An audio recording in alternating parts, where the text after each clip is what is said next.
Assalamualaikum warahmatullahi wabarakatuh. Hari ini masuk ke pertemuan 11, membahas tentang konsep pemrograman berorientasi objek.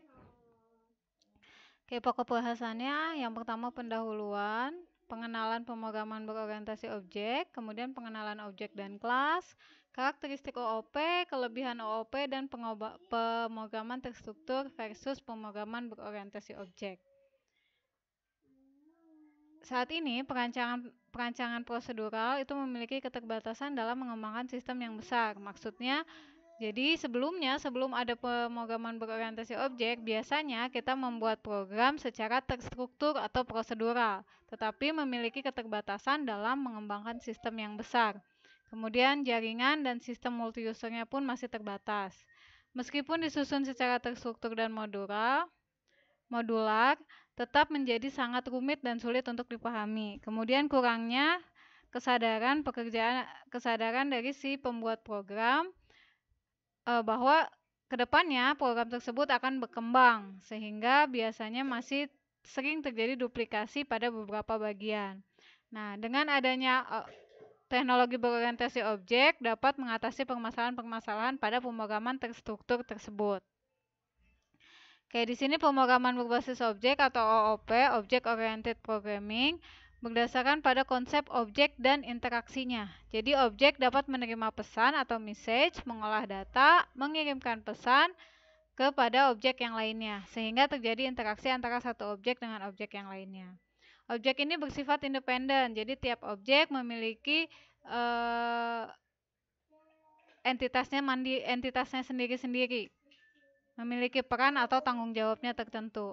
Kemudian di sini contohnya sebuah pemrograman berbasis objek, setiap objeknya itu bisa saling mengakses satu sama lain.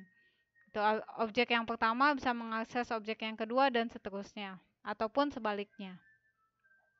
Apakah objek? Di sini objek adalah representasi sebuah entitas yang memiliki makna tertentu yang menjadi perhatian si pemandang. Kemudian segala sesuatu yang ada di dunia itu bisa berupa objek, manusia, bunga, hewan, mobil, dan sebagainya. Kemudian setiap sistem terdiri dari objek-objek yang dimana sistem tersebut juga termasuk ke dalam objek. Evaluasi dan pengembangan sistem disebabkan oleh interaksi antara objek-objek di dalam atau di luar sistem. Kemudian apa itu kelas? Merupakan template untuk membuat objek. Jadi kelas merupakan prototipe atau blueprint yang mendefinisikan variabel-variabel dan metode secara umum. Nah, objek itu merupakan hasil dari instansiasi dari suatu kelas.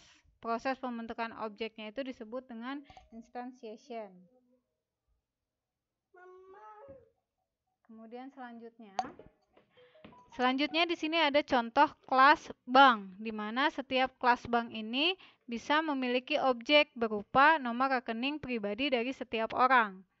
Nah, jadi kelasnya itu adalah kelas bank dan objeknya adalah data rekening dari setiap nasabahnya.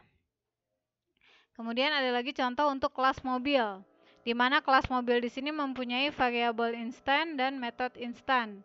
Nah, variabelnya itu ada warna, tahun, manufaktur, dan sebagainya. Metode itu adalah behavior atau perilaku dari si mobil tersebut. Nah, berdasarkan kelas mobil ini bisa dihasilkan objek atau data-data mobil yang ada di dalam kelas tersebut. Contoh kelas mobil, di sini ada instan variabelnya warna, tahun, manufaktur, dan sebagainya. Kemudian behaviornya itu acceleration, turn, stop, dan seterusnya. Kalau dalam pemrograman ini adalah berupa sebuah tabel, di mana tabel tersebut memiliki field atau variabel, kemudian memiliki metode atau behavior berupa insert, delete, update, dan sebagainya.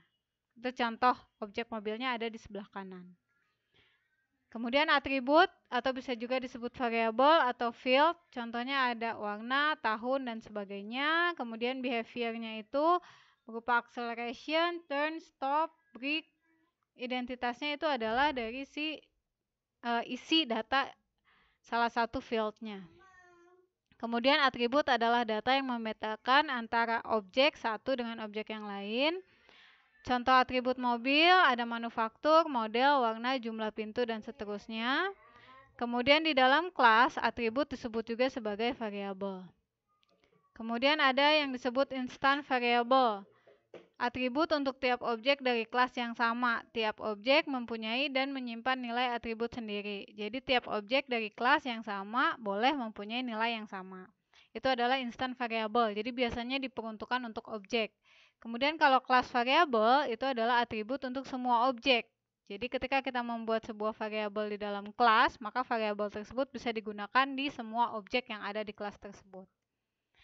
Kemudian tingkah laku, hal-hal yang bisa dilakukan oleh objek pada suatu kelas. Behavior dapat digunakan untuk mengubah nilai atribut suatu objek, menerima informasi dari objek lain, dan mengirim informasi. Di dalam kelas, behavior disebut juga dengan metode. Contohnya di sini ada kelas mobil. Apa yang bisa dilakukan objek pada kelas mobil? Bisa melakukan akselerasi, stop, turn, atau brake. Kemudian metode adalah serangkaian statement dalam suatu kelas yang menghandle suatu task tertentu.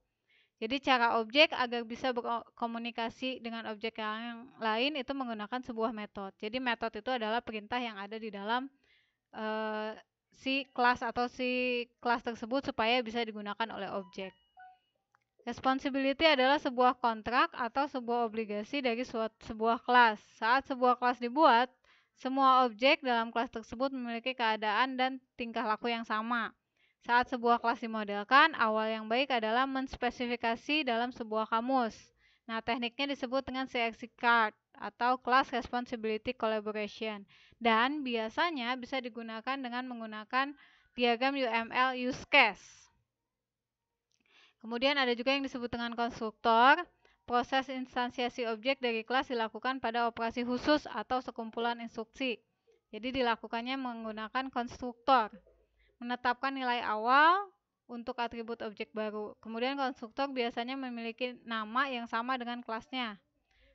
Contohnya adalah di sini kita akan membuat sebuah objek mobil dari kelas mobil. Berarti create mobil as new mobil. Yang membedakan adalah objek menggunakan awalan huruf kecil, sedangkan untuk kelas biasanya menggunakan awalan huruf besar. Jadi sifatnya case sensitif, di mana huruf M kecil dengan M besar itu dibaca berbeda. Nah, di sini kata new menunjukkan pembuatan objek baru. Nama kelas tadi sudah dijelaskan, diawali dengan huruf besar, kemudian kalau nama objek diawali dengan huruf kecil. Konstruktor memungkinkan memiliki parameter yang menginisialisasi atribut dengan nilai spesifik. Contohnya, create mobil as new car. Tidak memiliki parameter objek baru dengan nilai default untuk semua atributnya. Oke. Kemudian nilai variabel dari objek tersedia untuk semua operasi di dalam objek tersebut, tetapi tersembunyi dari objek luar. Kayak di sini ada yang namanya aksesor dan mutator. Fungsinya adalah kalau aksesor di mana nama operasi yang mengakses nilai, sedangkan kalau mutator itu biasanya merubah nilai tersebut. Jadi kalau kita mau memasukkan data dari form yang kita input, itu perintahnya adalah set. Sedangkan kalau mau menarik data dari database atau tabel yang ada, perintahnya adalah get. Kemudian visibility, kemampuan suatu objek untuk melihat atau berhubungan dengan objek lain. Atribut dan metode dapat memiliki salah satu sifat visibility-nya. Maksudnya adalah di mana sebuah objek itu bisa bersifat private, protect, atau public. Kalau private berarti hanya bisa digunakan di dalam kelas, kalau protect berarti hanya dapat dipanggil oleh kelas, kemudian kalau public dapat dipanggil oleh siapa saja, walaupun di luar kelas. Oke, kemudian di sini ada yang disebut pengiriman pesan atau messaging. Objek-objek bekerja sama dengan mengirimkan pesan dari suatu objek ke objek lainnya untuk melakukan sebuah operasi. Biasanya suatu objek juga dapat menerima pesan dari objek lain untuk melakukan operasi lainnya. Kunci dalam pemrograman berorientasi objek adalah bahwa setiap objek itu sendiri bertanggung jawab untuk melaksanakan tugas. Oke, di sini contoh ini termasuk interaksi dan komunikasi dengan benda-benda lainnya. Objek mengirimkan pesan ke objek lain, kemudian menyampaikan informasi tambahan melalui parameter untuk benda-benda penerima. Maksudnya setiap objek itu bisa mengirimkan data dari satu objek ke objek yang lainnya. Untuk menyimpan data, misalnya kita akan menarik objek dari objek untuk menginput data dan seterusnya. Contohnya di sini, mobil yang diparkir di depan rumah hanya sepotong logam yang dengan sendirinya tidak mampu melakukan aktivitas apapun. Supaya mobilnya bisa bergerak, itu harus ada pengemudi, harus ada mesinnya, kemudian harus ada variabel-variabel lain yang mendukung. Objek pengetik dapat mengirim pesan, mengubah ukuran menjadi 20 ke objek huruf untuk mengubah ukuran font. Jadi, setiap objek itu tidak bisa melakukan perintahnya sendiri, harus ada yang menjalankan. Contohnya seperti itu.